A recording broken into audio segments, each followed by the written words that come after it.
السلام عليكم ورحمة الله وبركاته. أهلا وسهلا بكم في قناتكم قناة الصحة والمطبخ. النهاردة معانا فيديو جديد عن كثرة التبول عند الحامل في الشهر الرابع. هل تعد كثرة التبول أثناء الحمل أمرا طبيعيا؟ تواجه المرأة الحامل العديد من المتاعب طوال فترة الحمل، من بينها كثرة التبول، ولا يشكل هذا الأمر مصدر للقلق، فهو استجابة طبيعية للجسم تتعلق بالتغيرات التي تطرأ عليه خلال الحمل. ولكن يجب إجراء اختبارات وفحوصات دورية ومراجعة الطبيبة في حال ظهرت أعراض غير طبيعية. وتختلف أسباب كثرة التبول مع تقدم الحمل، فتكون على الشكل الآتي: في الثلث الثاني من الحمل ومع استمرار الحمل يرتفع الرحم المتنامي إلى تجويف البطن أو الحوض، مما يقلل الضغط على المثانة. ومع تكيف الجسم مع التغيرات الجديدة تلاحظ الحامل بأنها لا تضطر إلى الذهاب إلى الحمام كالسابق. ويعد هذا الثلث فترة استراحة قصيرة من مشكلة كثرة التبول، إذ ستعود وتظهر في الثلث الثالث من الحمل. يقل تواتر الدخول إلى الحمام في الثلث الثاني من الحمل بسبب ارتفاع الرحم إلى تجويف البطن، أي أنه في خلال الشهر الرابع من الحمل، أي بداية الثلث الثاني من الحمل، فإن معدل دخول الحمام سوف يكون أقل بقليل من ذي قبل. ثانيا، حالات تستدعي مراجعة الطبيبة. ما الحالات التي تستدعي القلق وزيارة الطبيبة؟ قد تكون كثرة التبول عرضا من أعراض حالة مرضية، ولذلك يجب على الحامل الانتباه إلى أي عرض غريب يمكن أن تواجهه حتى لو كان بسيطا.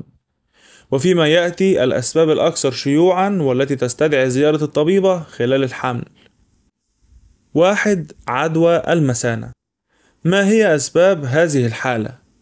يمكن أن تكون كثرة التبول ناتجة عن عدوى المثانة أو التهابات المسالك البولية، وتعد هذه العدوى شائعة نوعا ما خلال الحمل، وهي حالة تستدعي القلق، فإذا تركت دون علاج يمكن أن تشكل خطرا على صحة الحامل والجنين. وتعود أسباب عدوى المثانة إلى تغير تركيب البول، حيث يصبح أكثر حموضة ومحتوي على الكثير من البروتينات والسكريات، مما يجعله وسطا ملائما لنمو الجراثيم.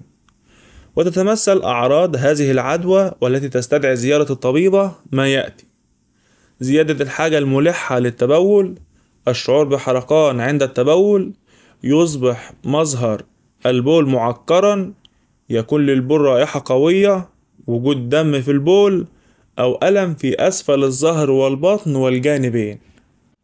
إذن كيف يتم علاج عدوى المثانة؟ إذا بقيت هذه العدوى دون علاج فسوف تؤدي إلى الإصابة بمضاعفات خطيرة. وعادة ما تقوم الطبيبة بوصف المضادات الحيوية لمدة 3 أيام، ويجب على الحامل ألا تتناول أي مضاد حيوي دون استشارة الطبيبة، لأن بعضها يمكن أن يسبب تشوهات للجنين. وإذا انتقلت عدوى المثانة إلى الكليتين فيجب على الحامل تلقي علاجها في المستشفى. وقد تساعد العلاجات المنزلية الآتية في علاج عدوى المثانة: شرب كميات وفيرة من الماء للمساعدة في التخلص من البكتيريا، شرب عصير التوت البري الذي يحتوي على مركبات يمكن أن تساعد في منع التصاق البكتيريا ببطانة المسالك البولية، القيام بالتبول عند الحاجة لذلك، وتناول بعض المكملات مثل مزيج فيتامين سي والتوت البري والبروبيوتيك، والذي قد يساعد في تخفيف عدوى المسالك البولية المتكررة. تحدث عدوى المثانة بشكل شائع عند الحوامل، ويجب التوجه إلى عيادة الطبيبة إذا ظهرت إحدى الأعراض التي ذكرناها للقيام بالإجراءات المناسبة. ويمكن لبعض العلاجات المنزلية أن تخفف من العدوى أيضا كما ذكرنا. ثانيا، سكري الحمل. هل يمكن السيطرة عليه؟ يعد سكري الحمل نوعا من أنواع مرض السكري، والذي يظهر لأول مرة لدى الحامل التي لم تكن مصابة به من قبل حدوث الحمل، كما يمكن أن تعاني منه بعض النساء في أكثر من حمل.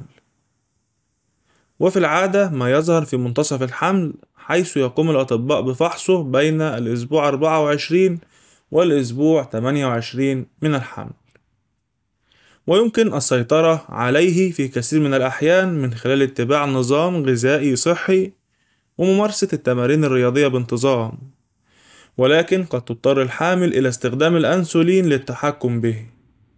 هل تكون أعراض سكري الحمل واضحة؟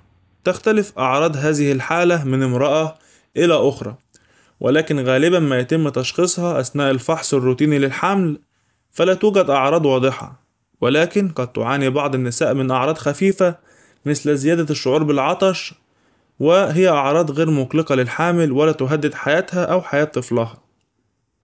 وقد تظهر الأعراض الآتية أيضا: تشوش الرؤية، الإعياء، الإصابة بالعدوى بشكل متكرر خاصة عدوى المثانة والمهبل والجلد، الشعور بالعطش الشديد وكثرة التبول.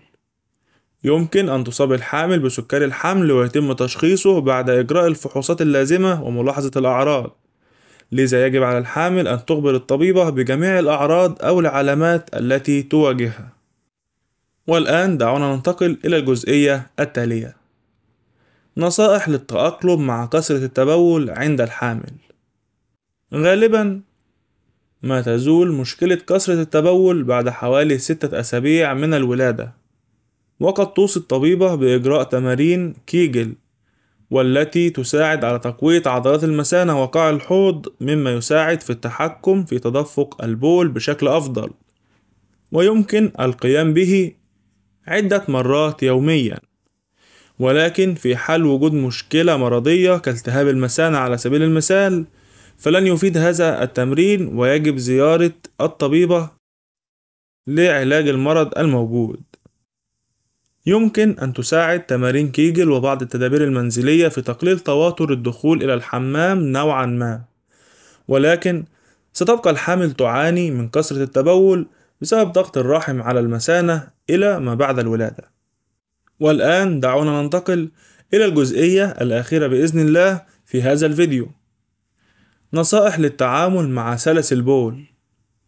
ما سبب حدوثه أثناء الحمل؟ يعد السلس البولي من المشاكل المرتبطة بكثرة التبول، والتي تواجه النساء الحوامل في فترة ما خلال حملهن. إذن ما أهم النصائح لتخفيف هذه المشكلة؟ فعندما يكون هناك ضغط إضافي كما يحدث عند العطس أو الضحك، فإن عضلات المثانة لا تستطيع الاحتفاظ بالبول، وتعاني المرأة التي تحمل لأول مرة من هذه المشكلة في الثلث الأخير من الحمل. أما التي حملت من قبل فقد تبدأ بتسريب البول في وقت مبكر من الحمل. وفيما يأتي بعض النصائح التي تساعد في تخفيف مشكلة سلس البول أثناء الحمل. على الحامل التأكد أولا من أنه بول، وإذا كانت لديها شك بأنه ماء الرأس أو السائل الأمنيوسي فيجب الاتصال بالطبيبة على الفور. تجنب الأطعمة والمشروبات التي تهيج المثانة، كتلك التي تحتوي على الكربونات والحمضيات والأطعمة الغنية بالتوابل. إفراغ المثانة كل 2 ساعات تقريبا، فسيتسرب البول منها إذا كانت ممتلئة. إجراء تمرين كيجل بعد استشارة الطبيبة، فهو قد يفيد في السلس البولي أيضا. وضعية تقاطع الساقين خاصة قبل السعال أو العطس أو الضحك، مما يضغط على عضلات الحوض ويمنع تسرب البول. ارتداء الفوط الصحية بهدف اكتشاف التسريبات غير المتوقعة، كما يمكن ارتداء الملابس الداخلية المصممة للسلس البولي، ولكن يجب التأكد من تغييرها من فترة لأخرى، والحفاظ على نظافة منطقة المهبل لمنع حدوث عدوى ما. في نهاية الفيديو ننوه أن المعلومات المذكورة في هذا الفيديو لا تغني أبدا عن زيارة الطبيب، وللمزيد من المعلومات حول هذا الموضوع يمكنكم الرجوع إلى مصدر هذه المعلومات في وصف الفيديو. في نهاية الفيديو لو عجبكم ياريت تدعمونا بلايك وكومنت وتشاركوا الفيديو مع أصدقائكم وتشتركوا معنا في القناة وتنتظروا مننا كل جديد في قناتكم قناة الصحة والمطبخ.